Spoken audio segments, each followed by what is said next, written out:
Não tô te ouvindo, tá, Renan? Muito bom dia você que está conosco pelo Notícias Agrícolas. Seja bem-vindo no ar a nossa programação ao vivo. Nessa sexta-feira a gente vai direto para Malta, na Europa, para conversar com o Steve Kakia, consultor de mercado da Cerealpar e da TradeHell, para entender como estão os fundos especuladores, os fundos de investimento, se comportando neste momento no mercado de commodities agrícolas. Não é isso? Steve Kakia, muito bom dia. Seja bem-vindo ao Notícias Agrícolas. É um prazer recebê-lo. Um bom dia, Carla. Um bom dia a todos. Satisfação minha estar aí com vocês. Obrigada, Steve. O prazer é nosso. Steve, na última semana, a gente viu o mercado de commodities dar um susto, né? Na gente e aquela despencada desesperadora dos preços. E nessa semana, alguns produtos continuaram a apresentar um recuo ali considerável, incluindo soja, milho e algumas outras commodities agrícolas. Isso está bastante ligado ao comportamento dos fundos especuladores? Está bastante ligado, sim, mas o mercado está num momento bastante, digamos, crítico, né? Porque não é só técnico no momento, você tem os fundamentos também atuando fortemente e principalmente o clima, né? Que é um fator meio imprevisível. E por mais que os fundos de investimento, os fundos de commodities atuam de forma mais técnica, só olhando gráficos e matemática e cálculos e tudo mais, mas hoje em dia eles também levam em conta alguns fatores fundamentais. Então, o que aconteceu? A gente recentemente teve uma alta volatilidade nas commodities agrícolas, com direção para cima, com lucros expressivos, e obviamente chegou um momento que eles colocaram os stops para garantir os lucros, para não ter perdas maiores, e como aconteceu semana passada, praticamente eram muitos no mesmo nível, principalmente aqueles que entraram tarde no mercado, e isso que fez com o mercado, na verdade, despencasse mais do que deveria. Prova disso que o dia seguinte ele recuperou boa parte disso. Mas sim, concordo com você, a atuação deles tem sido determinante para a gente ver esse movimento que tivemos aí nas últimas semanas, seja para cima ou para baixo. Isso é uma situação que tende a continuar, Steve, quando a gente olha, por exemplo, para o mercado de grãos e a questão climática nos Estados Unidos, ela acaba se sobressaindo ou não?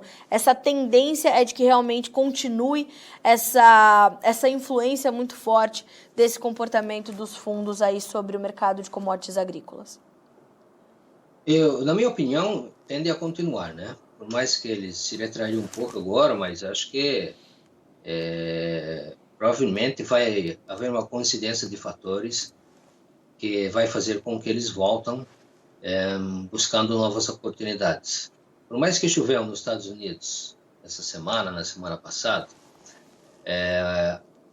muitos de nós que acompanham os mapas todo dia, a gente vê que realmente houve chuvas benéficas, mas ainda tem muita área nos Estados Unidos que está correndo o risco de não ter uma produtividade cheia quanto se esperava.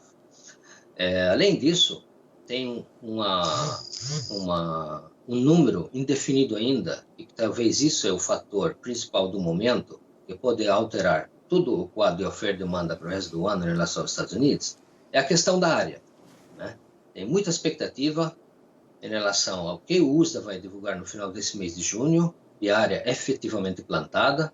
Muitos comentários de que a área de reserva entrou no plantio, que os Estados Unidos vai plantar mais, o produtor americano vai plantar mais do que se imaginava, porque os preços eram altamente remuneradoras, mas não há consenso nesse sentido. Então, o que acontece quando não há consenso? Quando não há consenso e você tem uma grande atuação de fundos especuladores, a primeira postura deles é se defender, né? Para depois, uma vez que se conhece esses dados, voltar ao mercado. Uhum. Então, o primeiro foco do mercado é dia 30 de junho, quando a gente vai saber realmente o que se plantou nos Estados Unidos, e em cima disso trabalhar de novo o potencial de produção e o quadro de oferta e demanda. Dependendo desse número, a gente vai saber se, com clima bom, os Estados Unidos vai continuar em uma situação de estoque apertado ou se a situação vai ficar mais folgada do que se imaginava até alguns meses atrás. E Steve, é importante a gente trazer para essa discussão um cenário fundamental de oferta e demanda que ainda é bastante claro, de uma oferta bastante ajustada e uma demanda que continua acontecendo, não? Até que a gente tenha uma safra saudável e pronta, cheia nos Estados Unidos, está mantido, portanto, esse quadro fundamental de um elástico muito puxado na relação de oferta e demanda. Isso faz sentido ainda? Faz sentido e a gente está vendo o que está acontecendo no mercado. Está parecendo um jogo de xadrez entre comprador e vendedor, onde primeiro vamos ter que ter essa definição de área, e tem gente falando que a área de milho vai ser 6% maior, a área de soja 2% maior, ou vice-versa, 5% maior de soja, 3% maior de milho. Existe um certo consenso de que vai ser maior, mas também a situação climática não está garantida ainda. Né? A gente está vendo que, por mais que choveu nos Estados Unidos, as condições da lavoura continuam deteriorando. Por mais que choveu nos Estados Unidos, a cada semana você tem mais área de soja e milho dentro dessa região de seca. Então, como que isso vai continuar lá para julho e agosto? Essa que é a questão, principalmente julho, onde o potencial produtivo, principalmente na soja, vai ser determinado, e essa indefinição, provavelmente até o início de julho, o mercado vai ter que tomar posição. As probabilidades são de que a safra nos Estados Unidos de soja vai ser quase cheia, então vamos nessa direção. Há risco ainda de produtividade abaixo do esperado, vai ter que ir numa outra direção. Então, por isso que eu falei desde o início que o mercado, a gente tem visto que os dois lados, os altistas e baixistas, parece que estão estudando um outro e estudando os fatores do momento. Steve, ao lado dos fundamentos e ao lado da questão climática para o Corn Belt, quais são os outros fatores, inclusive do macro cenário, né, do setor do mercado financeiro, que os fundos monitoram agora para tomar essa decisão se ficam ou não nas commodities agrícolas? Se permanecem ali ou se continuam liquidando parte das suas posições, que a gente sabe que eram recordes compradas em alguns itens como soja, milho, óleo de soja, farelo, trigo. O que eles vão acompanhar agora para redefinir a sua rota, Steve? O principal item que eles estão acompanhando e vão continuar acompanhando é essa chamada recuperação econômica global, pós-pandemia, onde já está acontecendo muitos países que conseguiram avançar rapidamente na vacinação. Prova disso na Europa, a gente viu a Eurocopa com estádios de futebol já com, não vou dizer estádios cheios, mas bastante gente. Turismo começando a todo vapor em vários países aqui na Europa. Aliás, agora no momento de verão, aqui em Malta estava 44 graus antes de ontem. Sim. Então, todo mundo preso por um ano, tem muita gente querendo viajar, quem pode, quem tem certificação de vacinação está indo viajar. Tudo isso vai criar uma nova demanda, já está criando restaurantes abertos, hotéis abertos, sem contar a China, né? A China está nessa fase de recuperação do rebanho suíno dela, que tinha caído para algo em torno de 200 e poucos milhões de cabeças. Até o final do ano, fala-se que vai voltar a uns 400 milhões de cabeças. Então, haja ração só para esse setor de rebanho suíno, né? Então, eles estão olhando que a demanda realmente vai continuar forte e justifica preços historicamente altos, não vou dizer recorde, mas historicamente altos em comparação ao que a gente viu nessa última década, e também volatilidade, que você hoje em dia tem produção no hemisfério norte, você tem produção no hemisfério sul, uma hora está seco ali, outra hora está bom no outro lado. Então, a tendência para os próximos 6, 12 meses, o mercado de commodities agrícolas vai continuar em patamares altos, mas com uma certa volatilidade, e a volatilidade que dá oportunidade aos fundos especuladores de ganhar lucro, né? Então, isso é importante. Sem contar do risco climático. Como a gente falou no início da conversa, Estados Unidos, por mais que choveu semana passada, essa semana, mas não está garantido que o índice pluviométrico é suficiente para ter uma produtividade acima da média ou muito boa. Essa indefinição vai trazer uma oportunidade também aos fundos de voltar ao mercado. Estamos no final do mês, é tradicional, eles se mantêm um pouco afastados. Normalmente, início de mês, eles voltam com tudo. Vamos ver, vamos acompanhar o que vai acontecer nos próximos dias, talvez até aquele famoso feriado de 4 de julho dos Estados Unidos. É muito provável que muita gente já teria montado uma estratégia para depois o segundo semestre do ano. Excelente. Steve, como é que fica a influência do dólar, não só o dólar, essa relação dólar frente ao real, mas o dólar frente às principais moedas do mundo, nessa tomada de decisões e no andamento dos preços das commodities nesse momento? A nível internacional não vejo muita influência por enquanto.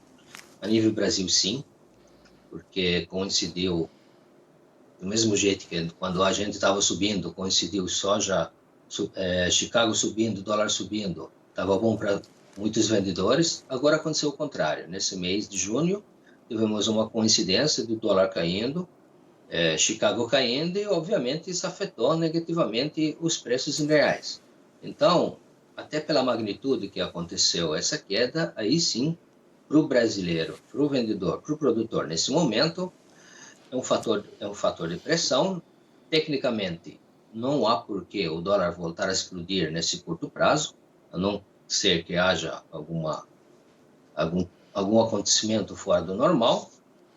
Então, vai depender muito de Chicago aí nos próximos meses para dar um suporte ao preço em reais no mercado interno brasileiro. Mas sim, o dólar, essa queda abaixo de 5, afetou bem o preço de soja, de milho em reais no mercado interno.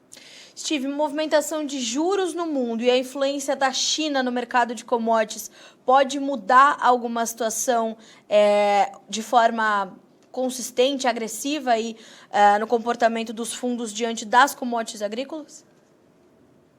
Talvez para algumas indústrias sim. Para o mercado agrícola, quando a gente está se falando em produto para alimentação, eu acho que o fator demanda é mais importante e o mercado acaba sobressaindo qualquer problema econômico, incerteza econômica que tem no mundo. A pandemia foi um exemplo disso, a crise de 2008, Primavera Árabe, foi um outro exemplo disso. Com tudo que possa acontecer no mundo de ruim, no final das contas, o ser humano, a população, precisa se alimentar. Na crise do ano passado, da pandemia, quando todo mundo achou que o consumo ia cair, teve uma queda, por um lado, no setor, na indústria do turismo, e teve aumento no consumo em casa. Então, um compensou o outro. Então, eu acredito que, nesse aspecto, no momento, quando o mercado internacional, o mercado mundial, está passando de alguns anos de super oferta de commodities agrícolas e, indiretamente, alimentos, para uma possibilidade de ajuste, de escassez, não vou dizer escassez, mas uma situação menos abundante, eu acho que a preocupação de muitos países, principalmente aqueles em desenvolvimento, onde a população deles agora que está ganhando um pouco melhor, que agora está começando a comer melhor,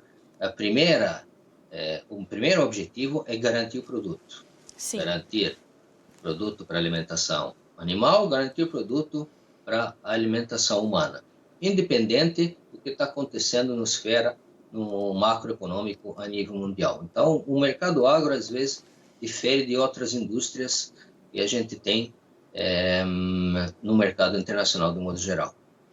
Steve, te agradeço muito pela companhia nessa manhã de sexta-feira conosco aqui no Notícias Agrícolas, direto de Malta.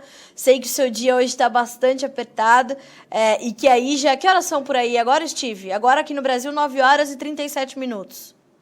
Agora são 2 horas e 35 da tarde. Hoje pois já se preparando para o final de semana. Você já trabalhou muito mais que eu hoje, né, Steve? Pois é, a gente começa... Esse fuso horário dá uma confusão, na verdade. Verdade. Mas é assim, né, Steve? Sempre que eu te cumprimento, eu já te cumprimento. Boa noite, boa tarde, Steve Caquia. É verdade, porque 5 horas de diferença realmente chega a confundir, né? É isso mesmo. Steve, muito obrigada mais uma vez. Excelente análise, como sempre. Certamente estaremos juntos aí nos próximos dias para continuar atualizando essa situação. Obrigada, viu, meu amigo? Até a próxima. Muito obrigado, boa tarde a todos. Boa tarde, Steve. Boa tarde para o Steve, bom dia para nós. A gente fica por aqui com esse boletim, com esse cruzamento de informações entre o mercado financeiro, o comportamento dos fundos investidores, dos fundos especuladores e os fundamentos de commodities agrícolas. Sempre importante a gente fazer esse cruzamento para entender, neste momento, a interferência ou a influência, a presença dos fundos nas commodities, ela nos traz uma direção clara de que o mercado está, de fato, redefinindo aí as suas rotas, e é isso que a gente precisa acompanhar. Se você chegou agora nessa entrevista, já o Steve aqui é na íntegra para que você possa entender, então, todas essas colocações. A gente fica por aqui com esse boletim, mas na sequência, o Guilherme Dorigatti assume a bancada para te trazer informações do Realidades da Safra. Um instante só, a gente volta já.